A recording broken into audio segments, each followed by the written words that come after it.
Saudara-saudari yang terkasih, jumpa lagi dalam Pelita Hati hari ini, Kamis tanggal 1 April 2021, Kamis Putih. Bersama saya Romo Thomas Suratno SC dari Paroki Cilandak, Jakarta Selatan, mendengar dan merenungkan Sabda Tuhan, yakni firman Tuhan yang tersurat dalam Injil Yohanes, bab atau pasal 13 ayat 1 sampai dengan ayat 15.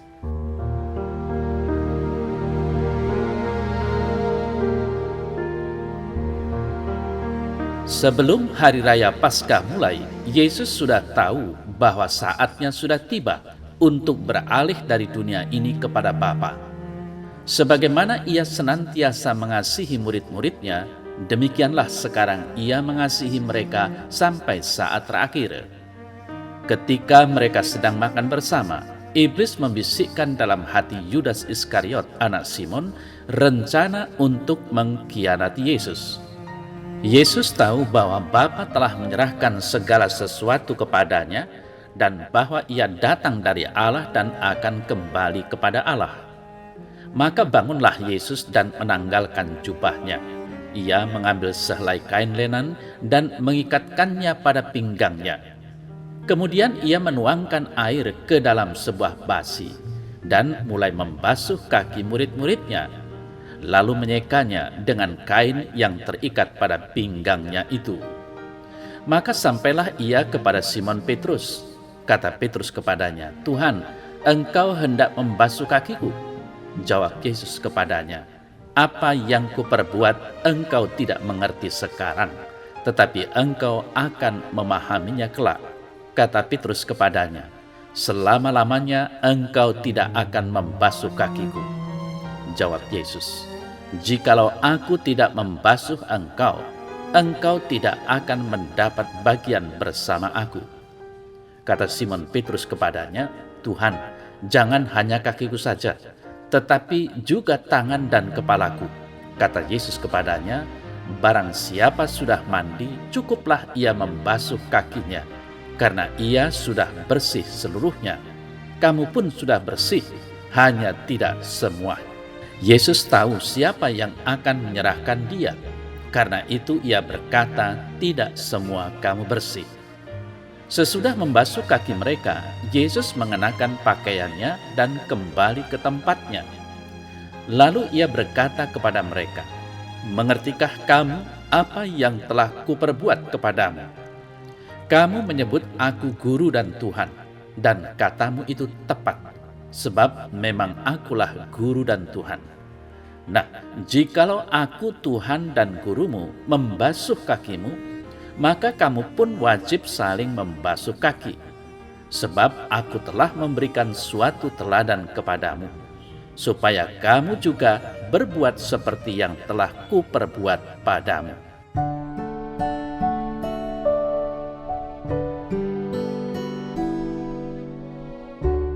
Saudara-saudari yang terkasih, kisah pembasuhan kaki para murid yang kita dengar dalam warta Injil malam ini hanya terdapat dalam Injil Yohanes saja. Kita tahu bahwa petikan ini dibacakan pada pesta perjamuan Tuhan pada hari Kamis dalam Pekan Suci. Memang dulu lazim orang membasuh kaki sendiri sebelum masuk ke ruang perjamuan agar masuk dengan kaki bersih. Hanya tamu yang amat dihormati sajalah, misalnya seorang guru atau orang yang dituakan, akan dibasuh kakinya. Tapi ini dilakukan sebelum perjamuan mulai. Saudara-saudari yang terkasih, dalam Injil Yohanes, peran-peran tadi dibalik. Yesus sang guru kini membasuh kaki para muridnya. Lagi pula, pembasuhan ini terjadi selama perjamuan sendiri, bukan sebelumnya seperti biasa dilakukan orang pada waktu itu. Kiranya hendak disampaikan hal yang tidak biasa. Pembasuhan kaki di sini tidak ditampilkan semata-mata sebagai tanda memasuki perjamuan dengan bersih, tetapi untuk menandai hal lain. Apa itu? Baiklah, didekati kekhususan penginjil Yohanes ini dalam menyampaikan kejadian-kejadian terakhir dalam hidup Yesus.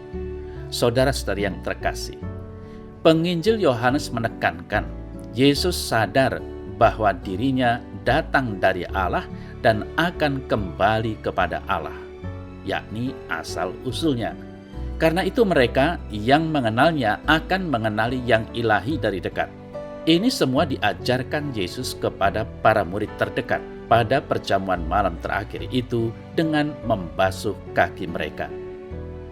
Dia yang sadar berasal dari Allah dan sedang kembali menuju kepadanya ingin menunjukkan bahwa orang-orang terdekat itu sedemikian berharga, sedemikian terhormat. Dan lebih dari itu, ia ingin berbagi dengan para murid tentang asal-usul, dari siapa dan menuju ke siapa itu. Inilah yang dimaksud dengan mengasihi sepenuhnya. Yesus tidak setengah-setengah dalam mewujudkannya, melainkan hingga tujuan kedatangannya atau perutusannya terlaksana, yakni membawa manusia ke dekat Allah, asal terang dan kehidupan. Saudara-saudari yang terkasih, dalam peristiwa pembasuhan kaki tentu saja Petrus terheran-heran dan tak bisa menerima maksud yang dikerjakan gurunya. Namun Yesus mengatakan bahwa kelak ia akan mengerti walaupun kini belum menangkapnya. Tetapi Petrus belum puas dan bersikeras menolak dibasuh kakinya oleh gurunya itu. Pada saat itulah Yesus menjelaskan dan menegaskan, "Jikalau aku tidak membasuh engkau, engkau tidak mendapat bagian dalam aku." Di sini jelas bahwa Dia yang adalah Tuhan yang berasal dari Allah mau berbagi kehidupan dengan para murid. Dan berbagi asal dan tujuan kehidupan inilah jalan keselamatan bagi manusia.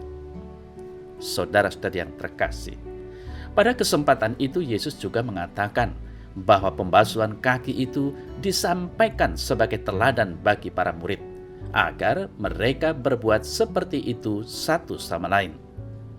Teladan ini kemudian menjadi bekal kehidupan orang-orang yang percaya bahwa Yesus itu datang dari Allah dan pulang kepadanya setelah berhasil memperkenalkan siapa Allah itu sesungguhnya. Boleh dikatakan, saudara-saudari yang terkasih, saat itulah lahir kumpulan orang yang hidup berbekal sikap Yesus, yang menganggap sesama sedemikian berharga sehingga pantas dilayani dan dihormati. Inilah gereja dalam wujudnya yang paling rohani, paling spiritual. Dalam arti inilah gereja berbagi sangkan paran, kata orang Jawa, asal usul artinya, dengan Yesus sendiri. Hidup menggereja yang berpusat pada Ekaristi baru bisa utuh bila dijalani dengan bekal yang diberikan Yesus tadi. Hanya dengan cara itu, gereja akan tetap memiliki integritas. Memang masih berada di dunia ini, masih berada dalam kancah pergulatan dengan kekuatan-kekuatan gelap, tetapi arahnya jelas ke asal dan tujuan tadi, yakni ke sumber terang sendiri bersama dengan Dia yang diutus olehnya.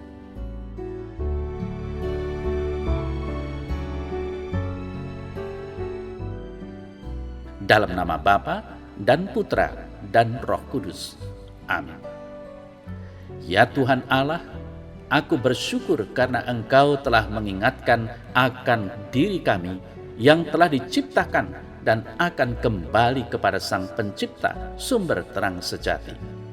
Semoga kasih yang telah kubagikan kepada sesama sungguh berkenan di hati-Mu, sehingga akhirnya aku dapat menikmati apa yang telah janjikan, yakni kehidupan kekal abadi.